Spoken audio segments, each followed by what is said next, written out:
नमस्कार। स्वागत है आपका नेशनल खबर पर।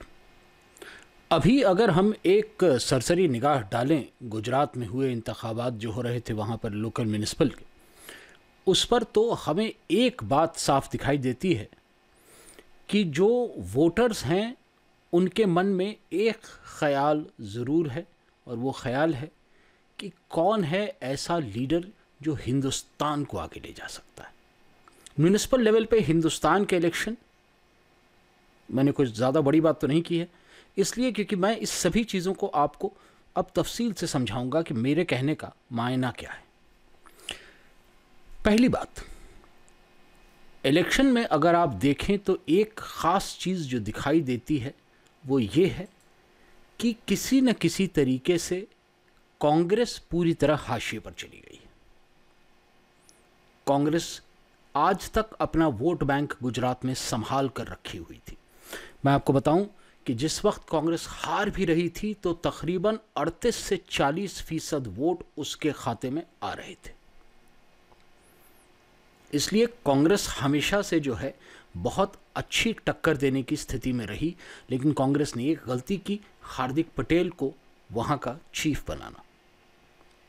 लेकिन खैर, मैं मुद्दे से थोड़ा भटक रहा हूं, मैं वापस मुद्दे पर आता हूं। मुद्दा यह है कि इस बार वोट करते समय वोट हुआ है सेंट्रल लीडरशिप के लिए। आप एक चीज़ समझ के रखेंगे, हिंदुस्तान को इस वक्त अगर किसी चीज़ की ज़रूरत है, मैं ये कतई नहीं कह रहा हूं कि अभी कोई आने वाले 5 साल 7 साल के अंदर मोदी के ख़िलाफ़ कोई ऐसा लीडर खड़ा हो सकता है जो मोदी को मात दे। इस वक्त वो मुमकिन नहीं है। मैं मुगालते में रहने में विश्वास नहीं करता, मैं हकीकत जो होती है वो बोलता हूँ। तो अब हम आते हैं इस मुद्दे पर कि जो लीडर की तलाश है, जो एक कायद की तलाश है पूरे हिंदुस्तान के लिए, उसमें 3 नाम ऐसे हैं जो पैन इंडिया लीडर बनने की ताकत रखते हैं। एक तो ऑलरेडी है, वो है मोदी। उसके अलावा 2 ऐसे लीडर जिनकी बात जो है लोगों की समझ में आए, जिनके पास मेरे ख्याल से अगर कहें तो पॉलिटिक्स का इतना ज्ञान है कि वो पॉलिटिकल मैन्यूवर जो करते हैं मोदी, उसके खिलाफ खड़े हो सके, और जिनके पास वो पर्सनैलिटी, वो शख्सियत है कि जिसकी वजह से उन्हें एक पैन इंडिया लीडर माना जा सके। ये 2 आदमी और हैं, असदुद्दीन ओवैसी और अरविंद केजरीवाल। हालांकि इन तीनों में जो फ़र्क है वो मेरे ख्याल से बहुत ज़्यादा है। अगर आप देखें तो मोदी कंप्लीट राइट की तरफ है, असदुद्दीन ओवैसी कंप्लीट मेरे ख्याल से सेंटर में है, और अरविंद केजरीवाल कंप्लीट लेफ्ट में है। और ऐसी हालत में किन किन मुद्दों पर वोट होगा?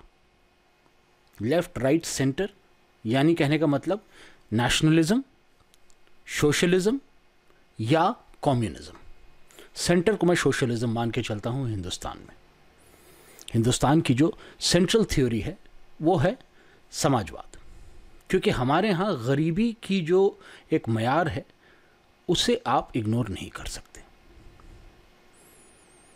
अब आते हैं हम इस बात पर कि इन तीनों में से कौन आगे चलकर, और मैं ये बोलूं कि क्यों ऐसा है कि मैं वाईएस जगन मोहन रेड्डी की इसमें बात नहीं कर रहा हूं, या क्यों ऐसा है कि मैं ममता बनर्जी की बात नहीं कर रहा हूं, क्योंकि ये लीडर्स जो हैं इनमें कहीं ना कहीं कुछ कमियां हैं। पहली, ममता बनर्जी में कमी यह है कि वो मेरे ख्याल से अब इस पड़ाव पे आ चुकी हैं कि वो एक कंप्लीट बंगाली लीडर के रूप में हैं, और उससे ज़्यादा होना उनके लिए मुमकिन नहीं है। वाईएसआर के साथ सबसे बड़ी प्रॉब्लम यह है कि वो एक ऐसी जगह फंसे हुए हैं जहां से निकलना उनके लिए मुश्किल है, और वो है एक रीजनलिज्म का जो एक ठप्पा लग जाता है साउथ के नॉन हिंदी भाषी लीडर्स के ऊपर, वो उनके ऊपर लगा हुआ है। इसलिए वाईएस के लिए जाकर के बिहार के गांव में वोट जनरेट करना बहुत मुश्किल काम होगा, क्योंकि वहाँ कोई कनेक्ट नहीं है उनका। वहाँ की जनता जो है उन्हें अपने आप से आइडेंटिफाई नहीं कर पाएगी। लेकिन असदुद्दीन ओवैसी और अरविंद केजरीवाल एक ऐसे लीडर हैं जिनसे केरला में भी लोग जो है अपने आप को इत्तेफाक कर सकते हैं, आइडेंटिफाई कर सकते हैं, और जिनके ख्यालात से जो है नॉर्थ ईस्ट में भी लोग इत्तेफाक कर सकते हैं, क्योंकि इनकी जो थ्योरीज़ हैं वो पॉलिटिकल थ्योरीज़ हैं, सोशियो पॉलिटिकल थ्योरीज हैं। राहुल गांधी का मैं नाम लूँगा ही नहीं, क्योंकि वो पूरी तरह से नकारे जा चुके हैं। उनके बारे में तो खैर as a pan India leader अब बात करना भी अपने आप में एक मजाक बन के रह गया है। हालांकि मौका उनके पास था, क्योंकि गुजरात एक ऐसी जगह थी जहां पर कांग्रेस अच्छी स्थिति में थी, लेकिन वहां पर भी गलत डिसीजंस ले करके उन लोगों ने जो थोड़ी बहुत लीड थी अपनी, जो थोड़ी बहुत वहां मुमकिन जो दिखाई दे रही थी राह, उसे नामुमकिन कर दिया। तो लीडरशिप इस बार जो वोट हुआ है, लोग ये सोच करके वोट कर रहे हैं कि मैं अरविंद केजरीवाल के लिए वोट कर रहा हूं, मैं असदुद्दीन ओवैसी के लिए वोट कर रहा हूं, या मैं मोदी के लिए वोट कर रहा हूं। किसको मुझे मजबूत करना है। अभी 28 तारीख को दोबारा इलेक्शन होंगे और जितनी म्यूनिसिपल वहाँ पर हैं कॉरपोरेशंस, उनमें। और एक ख़ास बात क्या देखने के लिए मिलेगी कि इस बार असदुद्दीन ओवैसी जो हैं वो बुरी तरह से, मेरे ख्याल से गुजरात में बहुत ज़्यादा वो जो है कैंपेनिंग कर रहे हैं। केजरीवाल सरप्राइजिंगली कैंपेन करने के लिए गुजरात नहीं आ रहे हैं।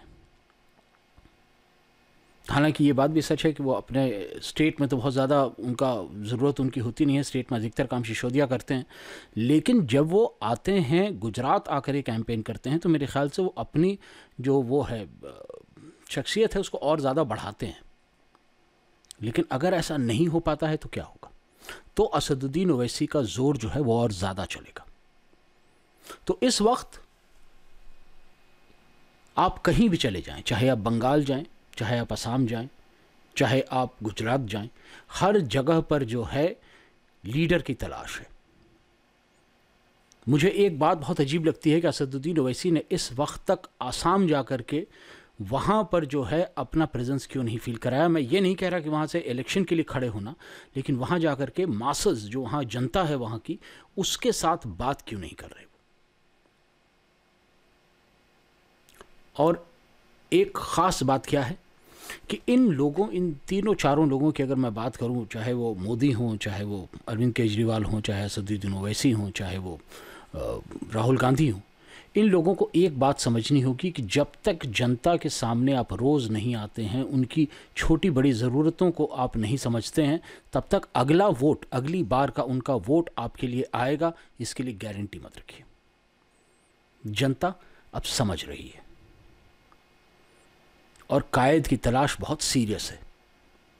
इस वक्त लफाफेबाजी से काम नहीं चलेगा, इस वक्त जुमलों से भी काम नहीं चलेगा। जुमले आपको एक इलेक्शन जिता सकते हैं, अगला इलेक्शन आपको जिताएंगी आपकी बातें नहीं बल्कि आपका काम। 28 तारीख को क्या होता है मैं फिर आकर के ज़रूर बताऊंगा आपको, लेकिन इस वक्त आप ये याद रखिए कि हिंदुस्तान एक ऑल्टरनेटिव ढूंढ रहा है। हिंदुस्तान में ऑपोजिशन ख़त्म हो चुका है। इस वक्त हिंदुस्तान अगला वज़ीर आज़म नहीं ढूंढ रहा है, बल्कि इस वक्त हिंदुस्तान ढूंढ रहा है लीडर ऑफ द ऑपोजिशन, यानी खिलाफत करने वाली जो सरकार की बैठते हैं लोग वहाँ, उनका सदर कौन होगा।